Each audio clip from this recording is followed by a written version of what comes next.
नमस्कार मित्रों, आप सभी का दिव्य विद्या मंदिर चैनल पर हार्दिक स्वागत है। साथियों, हमने भाषा के विषय में बड़े विस्तार से लगभग 19-20 वीडियो बनाए। अभी भाषा का अंतिम चरण है और आज हम पढ़ाएंगे भाषा विविध। तो इसमें कोई क्रम नहीं है। विगत वर्षों में जो परीक्षाओं में भाषा से संबंधित फुटकर प्रश्न पूछे गए थे, उन्हीं को हमने एक संग्रह किया है और उन्हीं संग्रहों को आपके बीच में हम बताएंगे कि इस तरह से भाषा से संबंधित कहीं कहीं से फुटकर प्रश्न पूछे गए हैं। तो ध्यान दीजिए, जैसे पहला प्रश्न है आरंभिक भाषा सर्वेक्षण।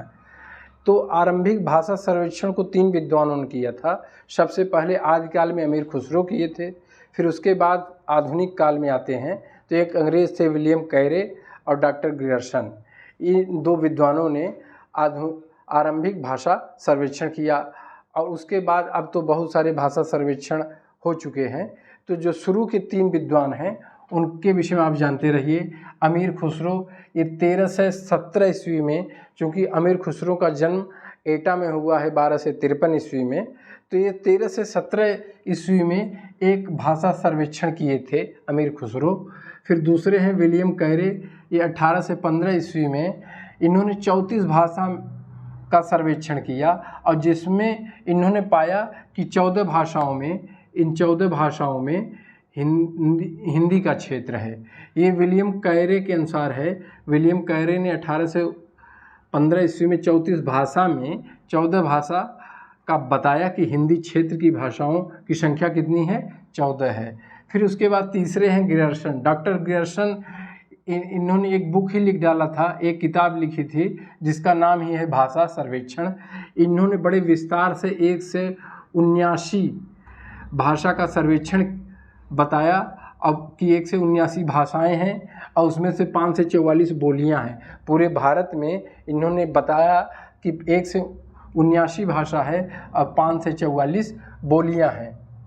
इसके बाद साथियों, दूसरा प्रश्न है कि ये कथन किसका है। अगर ये परीक्षा में पूछा जा चुका है कि ये कथन किसका है तो इसको आप लोग जानते रहिए, क्योंकि कभी कभी परीक्षा में कथन भी पूछता है। जैसे हिंदी भाषा को आधुनिक रूप देने में ईसाई मिशनरियों का महत्वपूर्ण हाथ है।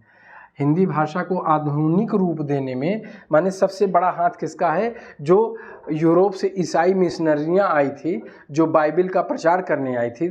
माने बाइबिल एक उनका धार्मिक ग्रंथ है ईसाइयों का, उसका प्रचार करने आई थी। तो आधुनिक हिंदी भाषा में सबसे बड़ा सहयोग और योगदान किसका है? हिंदी भाषा को आधुनिक रूप देने में ईसाई मिशनरियों का महत्वपूर्ण हाथ है। यह कथन हजारी प्रसाद द्विवेदी का है। हजारी प्रसाद द्विवेदी का ये मानना है कि जो ईसाई मिशनरियाँ हैं वो हिंदी के प्रचार में उनका महत्वपूर्ण योगदान है।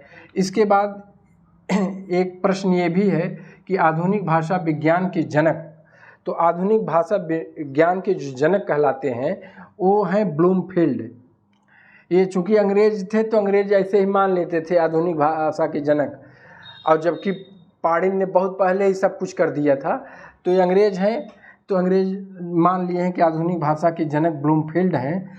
अब ब्लूमफील्ड, अब देखिए ये चमत्कार देखिए कि ब्लूमफील्ड ने स्वयं माना है कि पाणिनि के अष्टाध्यायी को मानवों का महत्तम बौद्धिक आंदोलन स्वीकारा जा सकता है।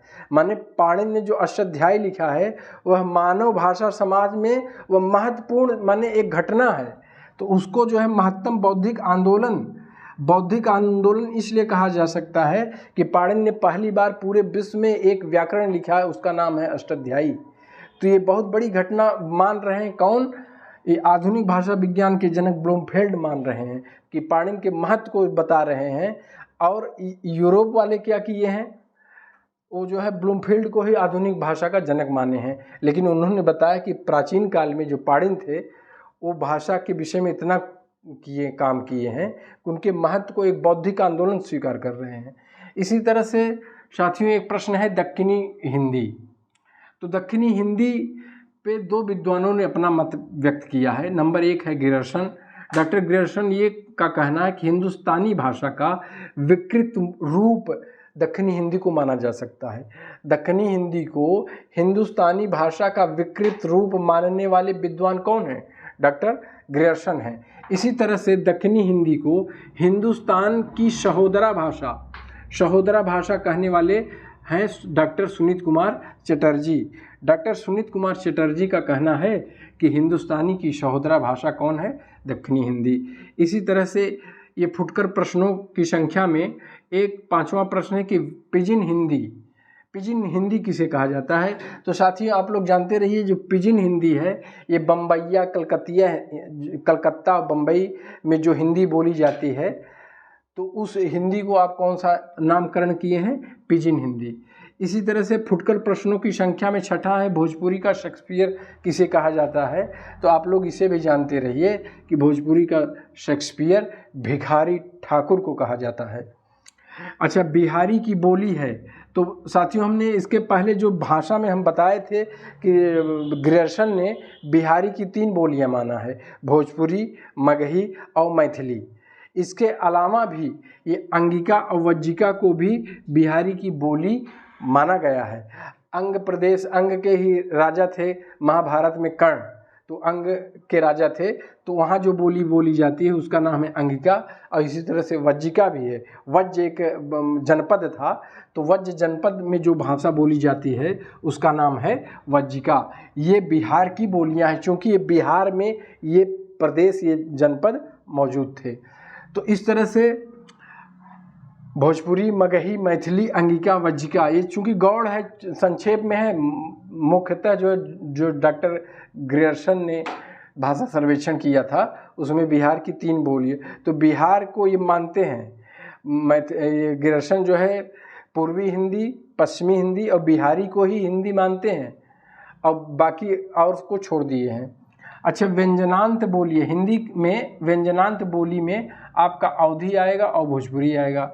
हिंदी के प्रथम प्रचारक दयानंद सरस्वती हैं। साथियों इसको जानते रहिए, हिंदी के प्रथम प्रचारक हैं दयानंद सरस्वती, जिन्होंने 1875 ईस्वी में आर्य समाज की स्थापना किए थे और इनका एक प्रिय नारा था वेदों की ओर लौटो।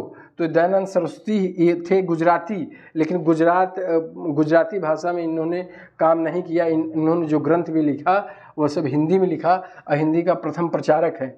और यहाँ एक चीज़ मैं साथियों गौर कराना चाहूँगा कि हिंदी का प्रथम प्रचारक तो दयानंद सरस्वती हैं, लेकिन अगर देवनागरी का प्रथम प्रचारक पूछा जाए तब वो हैं राजा राम मोहन राय। इसे आप लोग जानते रहिए।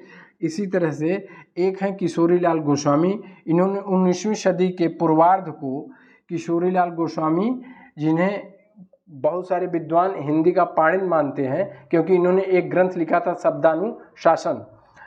तो किशोरीलाल गोस्वामी ने 19वीं सदी के पूर्वार्ध को लाल युग कहा है। किस नाम से संबोधन किया है? लाल युग से संबोधन किया है। साथियों इसको मिटा के थोड़ा हम प्रश्न और आपको बताना चाहेंगे तो इसे भी आप लोग जानते रहिए। इस तरह से साथियों ये भाषा विविध में हम पढ़ा रहे हैं कि बहुत सारे महत्वपूर्ण प्रश्न जो कि आयोग में पूछे गए हैं, आयोग में बनने की संभावना है, तो इसे आप लोग जानते रहिए। ये बहुत ही महत्वपूर्ण है और परीक्षा भवन में किस तरह से प्रश्न आ जाए, बन जाए, ज़्यादा से ज़्यादा आप इसे नोट करिए। इसके अलावा साथियों मैं आपको बताऊंगा एक प्रश्न है ऑक्सफोर्ड डिक्शनरी। ऑक्सफोर्ड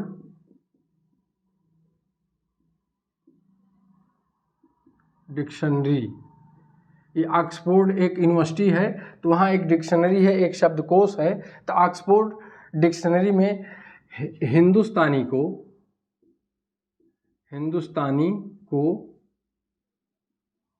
मुगलों की भाषा कहा गया है। मुगलों की भाषा, इसे आप लोग जानते रहिए। ये ऑक्सफोर्ड डिक्शनरी में कहा गया है, ये विदेशी शब्दकोश है, उसमें कह दिया गया है कि हिंदुस्तानी मुगलों की भाषा है, जबकि मुगलों की जो लिपि थी वह फारसी थी और फारसी मुगलों की राजभाषा थी। लेकिन अब चूँकि ऑक्सफोर्ड यूनिवर्सिटी ने कहा है तो इसको आप लोग जानते रहिए। इसके बाद एक दूसरा है, एक है हड़ौती, इसे भी जान, एक हड़ौती बोली है। ये 2 जिले में बोली जाती है, बूंदी और कोटा में। ये राजस्थान के जगह का नाम है बूंदी और कोटा। उसमें एक भाषा बोली जाती है हड़ौती, तो किस में आएगी? राजस्थानी वर्ग में आएगी, राजस्थानी वर्ग में आएगी। इसे आप लोग जानते रहिए, ये राजस्थानी वर्ग। चूँकि राजस्थानी में हमने बताया था कि जयपुरी है, मारवाड़ी है, मेवाती है, मालवी है, ये 4 बोलियां हैं। इसको भी आप लोग जानते रहिए, हड़ौती। इसके बाद एक और है,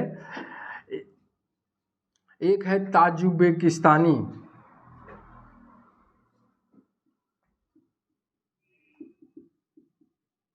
ताजुबेकिस्तानी, इसको साथियों जानते रहिए, एक देश का नाम है ताजुबेकिस्तानी। इसमें जो है ब्रज भाषा बोली जा रही है, ब्रज भाषा। इसे आप जानते रहिए कि ब्रज भाषा ताजुबेकिस्तानी में बोली जा रही है। उसका कारण क्या है कि इसमें अंग्रेज जो है ले जा कर के ये अलीगढ़, मथुरा, आगरा के जो नागरिक थे, ये अंग्रेज ले जाकर वहाँ बसा दिए थे, तो बस गए तो वहाँ आज भी बोले जा रहे हैं। इसी तरह से फिजी एक देश है, यहाँ भी अंग्रेज उत्तर प्रदेश की कुछ जनसंख्या को बसा दिए थे, जिसका नाम है अवधी, और ये अवध क्षेत्र में, तो फिजी में क्या बोला जा रहा है? अवधी। इसी तरह से आप ये भी जानिए, ताजुबेकिस्तानी में ब्रज भाषा बोला जाता है, फिजी में अवधी बोला जाता है। अब कुछ देश ऐसे हैं जैसे मॉरिशस है, मॉरिशस, सूरीनाम, सूरीनाम, सूरीनाम हुआ, और उसके बाद गुयाना हुआ, और उसके बाद है त्रिनिडाद, त्रिनिडाद टोबैको एक है, टोबैको। ये कुछ देश ऐसे हैं जहाँ पर भोजपुरी बोली जा रही है, तो इसे आप जानते रहिए। ये सब उत्तर प्रदेश की बोलियाँ हैं, ब्रज भाषा, अवधी और भोजपुरी। तो ये विदेशों में बोली जा रही है, जैसे ताजुबिकिस्तानी में ब्रज भाषा बोली जाती है, फिजी में आपका अवधी बोला जा रहा है, मॉरिशस, सूरीनाम, गुयाना, त्रिनिडाद टोबैको में भोजपुरी बोली जा रही है। इसे भी आप लोग जानते रहिए साथियों। इसके बाद आप देखिए, खड़ी बोली का एक प्रश्न है। खड़ी बोली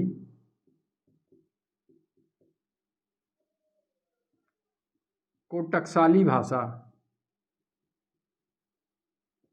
टकसाली भाषा या परिनिष्ठित भाषा, इसी को आप कह सकते हैं, परिनिष्ठित भाषा कहने वाले जो विद्वान हैं आप लोग जानते रहिए, उनका नाम है जॉन गिलक्राइस्ट, जॉन गिलक्राइस्ट। ये जॉन गिलक्राइस्ट जो है, खड़ी बोली को टकसाली भाषा कहते हैं। खड़ी बोली को, ये पश्चिमी हिंदी के अंतर्गत एक है खड़ी बोली, तो उसी को टकसाली भाषा कहते हैं या परिनिष्ठित भाषा कहते हैं। और ये जॉन गिलक्राइस्ट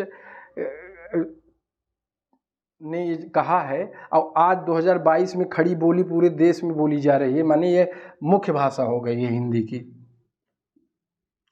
इसी तरह से एक प्रश्न है, दक्षिण हिंदी का प्रहरी, हिंदी का प्रहरी किसे कहा जाता है? तो इसे आप लोग जानते रहिए, ये है पुरुषोत्तम, पुरुषोत्तम दास टंडन, टंडन।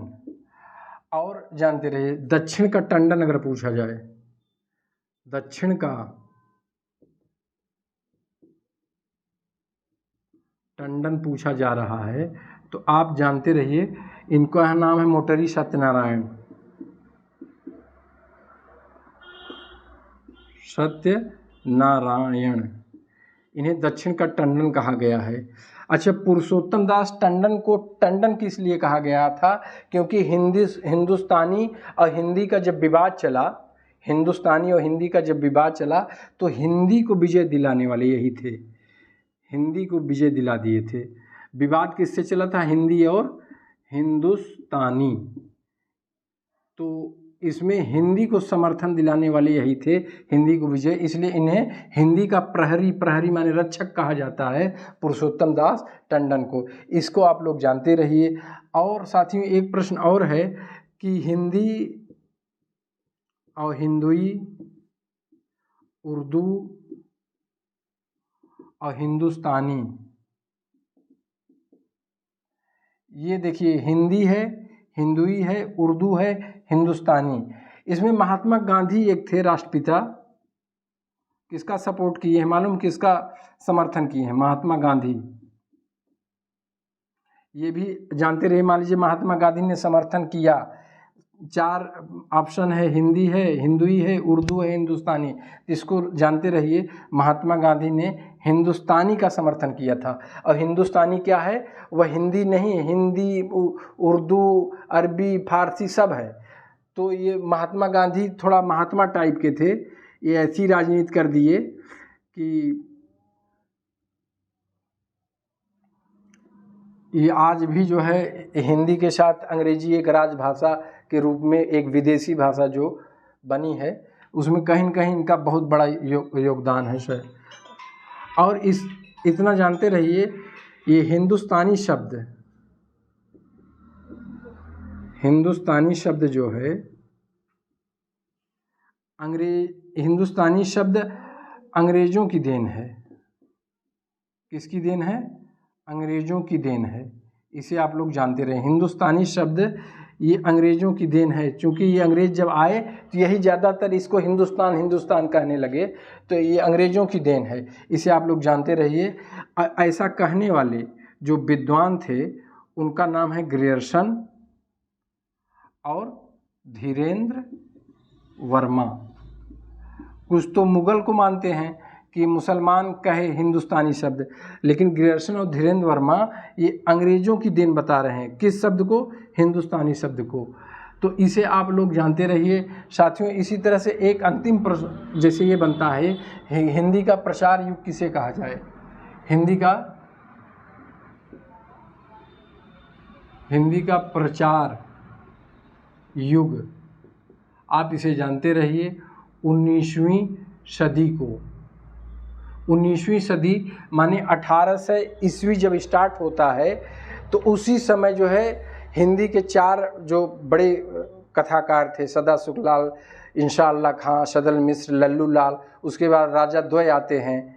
राजा द्वय भी राजा लक्ष्मण सिंह, शिव प्रसाद सिदारे हिंद। फिर उसी समय 1800 से 28 में राजा राम मोहन राय आते हैं ब्रह्म समाज लेकर के। फिर दयानंद सरस्वती आते हैं। तो माने कुल मिला के समझिए कि हिंदी का जो प्रचार युग है वह 19वीं सदी के अंतर्गत आता है। साथियों, इसके बाद मैं भाषा विविध भाग 2 भी बनाऊंगा, वो भी बहुत छोटा वीडियो रहेगा। अगर वीडियो आपको पसंद आए तो इसे आप लोग ज़रूर सब्सक्राइब करिए। धन्यवाद।